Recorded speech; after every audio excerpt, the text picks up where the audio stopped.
One take.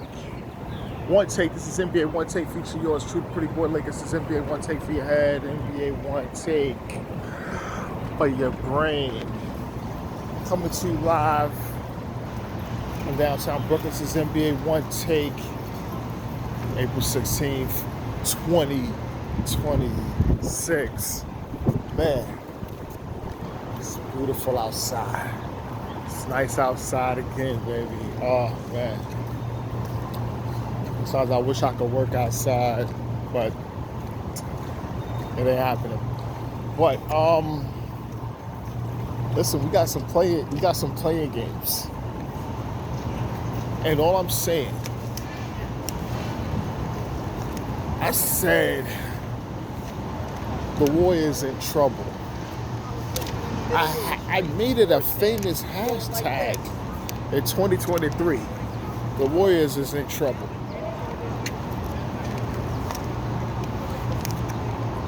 But no.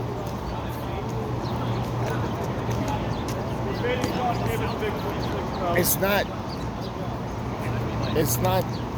that. Why? Because Stephen Wardell Curry or Wardell Curry. This guy.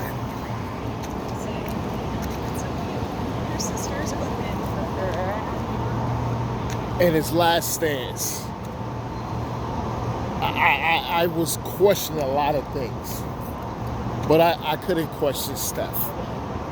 Steph, 35 points, and he hit the dagger three. Which was it? Steph made sure to extend this season. And man, and I'm telling you, it was great, man. It was great to see Steph at his absolute best, to be doing what he does, man. It's like Steph was unbelievable. I mean, he was fucking unbelievable in his game. And to do so and propel your team to win 126-121 shows his greatness. Even at his advanced age, that he's still able to do it, still be a threat out there on the court. And, you know, Porzingis had 20. That guy, G. Santos, oh my God. Santos was really, he was playing. He had 20, and his impact in the game was he was able to drive and make himself a real threat out there, and they had so much problems in trying to defend him. You know, they had Kawhi on him, they had Chris Dunn, but it wasn't just able to happen. And Draymond Green, he had 7 points and 9 assists. But you know what? Besides that, say all those are good Draymond stats. Draymond had the 2 key steals in the game to seal this, and Dre deserved all the credit for that defense, and able to man, this that kind of sealed the fate of the Clippers.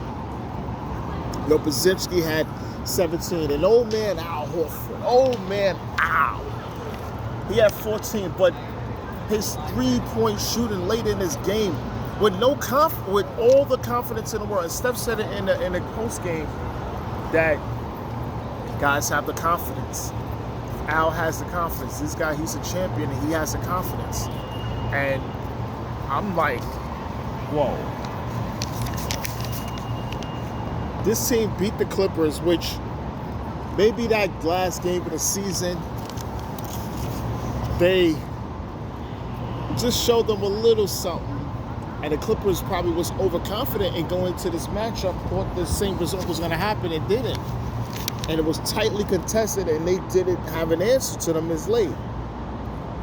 And it was up, too. And, you know, Kawhi Leonard, he had 21. I don't think they went to Kawhi as much down the stretch, but I think they should have. And that was a concern for me. Like, Kawhi's not getting that ball. You know, and when Kawhi got it, he scored the mid-range and clutch. But I'm like, yo, listen, you need to give Kawhi Leonard the ball. You know, Darius Garland had 21 and 8, but he was taken out too many times. And situations, Ty Lue probably thought, you know, the matchups was just not in their favor. They wanted to get bigger and have other guys in there. Brook Lopez had 17, Benedict Mathurin at 23. He was playing great. And John Collins had 11. And the Clippers season is over. Their season is over, right? Now, let's talk about what's next for them. They're younger. They're obviously they're younger than before. But I think it's now for Kawhi Leonard to be a number 2 player to be another champion again. Kawhi Leonard can't be your best player anymore. He can't. That's just mainly due to his availability during the regular season, but as well as he has to be a number 2.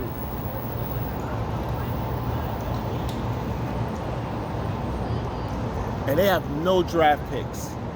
So it's like, because I'm here, OKC is actually getting their lottery pick now, because they didn't make the playoffs.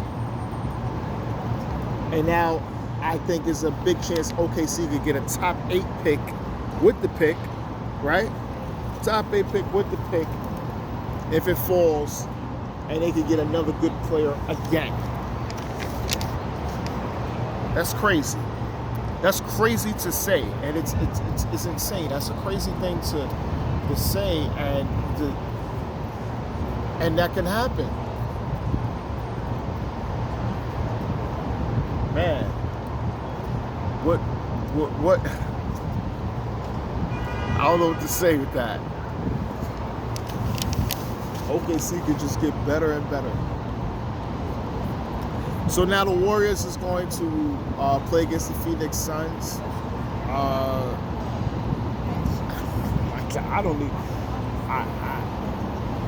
Warriors played the hell of a game. Can they duplicate it to get to against the Suns? And the Suns is a team that I just don't have that much confidence in now. Wow, I don't even know. I think the Warriors is going to win this game, and Steph is going to get to the playoffs. This is crazy. It's crazy. This is how things flip. All right. The next game of the night was the 76ers versus Orlando Magic. Joel Embiid, he's out with pancreatitis. So they had that guy, Andrew Bona. Man, this guy was shot blocking. Oh my God, he was all over them defensively, moving his puppies and just being a real force out there defensively. Not having an offensive game, but just defensively. And it showed because the 76ers was able to win 109-97, led by one Tyrese Maxey. He had 31. VJ Escom had 19 and 11. Paul George was 16. Kelly Oubre was hitting a lot of big-time threes. He had 19. And Andre Drummond hitting threes in the corner. Drums, 14 and 10 in limited action off the bench. And I'm telling you something about Orlando. I did state this. Orlando they need a real big time playmaker on their team. And they may have to give up Franz Wagner to do so. And I think they should. Because Wagner only had 12. Desmond Bane was balling. He carried his team and he had 34. That is a great pickup for him. Paolo Banchero, this is another thing. He had 18. He shot 17 for 22. He just didn't have it going. I'm not saying that there should be skepticisms of Paolo. He's an all-star, but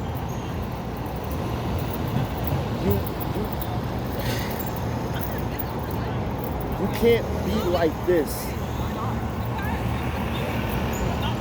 You can't be like this. I understand. You're getting a second. You're gonna get another chance. You're gonna get another chance against the Hornets, but the Hornets are dogs. And you think they're gonna let up on you? No. You think Miles Bridges and these guys is gonna let up on you? No. This is big time right now. This is big time. And Paolo Banchero, you have to play better. You cannot be this inconsistent in games. You can't. Especially if Bane out there balling. Desmond Bane is balling right now. He took control of the game like this is his team, which it isn't. And Franz Wagner is struggling, and I always told people, I said I see how he can score, but I can see how if he's being stopped by a good defender or a defense that kind of like bottles everything up and allows shooters where he struggles because he can't dribble through it and he can't penetrate or thing unless he turns his back and bodies and twists and turns to score.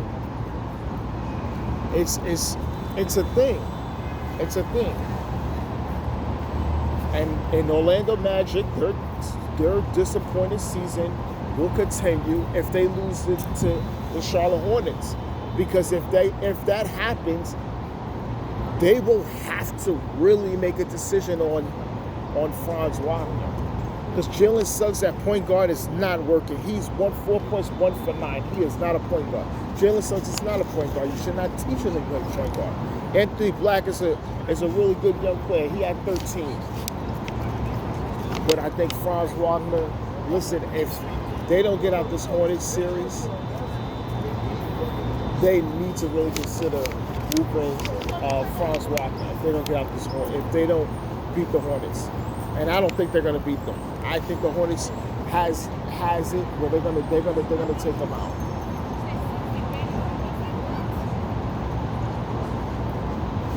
So it's sad. It's really sad.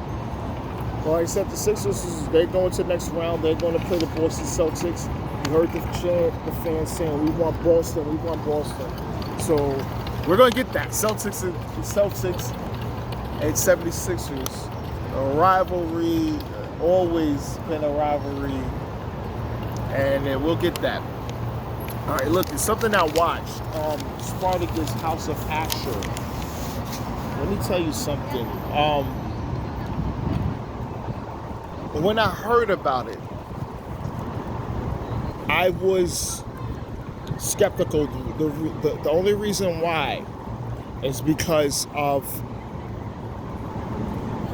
I always felt that, even though I always say Spartacus season 1, it was possibly one of the greatest debut first seasons in the history of television. To me, just one of them, just an action-packed standpoint. It was Spartacus was incredible.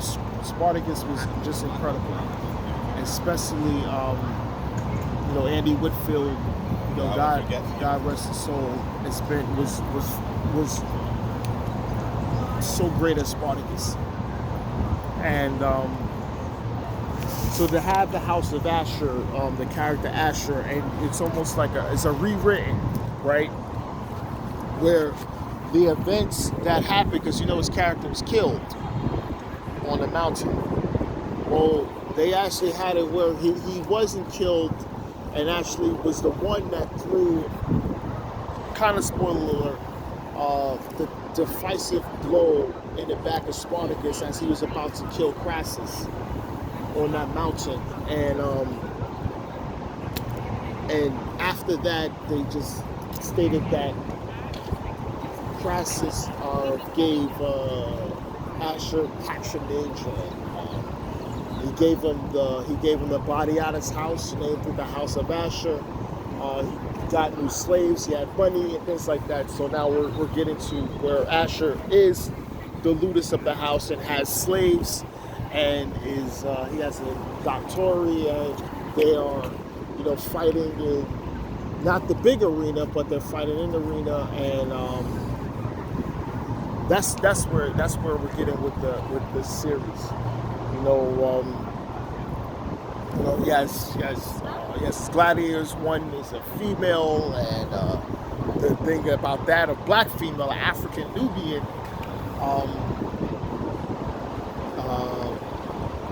champion, and it's really good. It's really good. It's really good.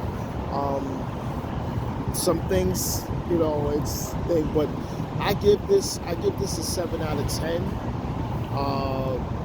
Just mainly because it's Spartacus, and Spartacus has a very, very extremely high expectation, especially after season 1. And I think Gods of the Arena, how great those came out. I think the season 3 Spartacus and the final season wasn't received too well because of the changing of the lead actor, as well as other storyline plots as well. But I'm going to say this House of Ashur, which I give a 7 out of 10. There's room for improvement. I can't wait for season 2, but that's all I have to say really about that. But this is NBA Onetake's Pretty Boy Laker, and I'm out.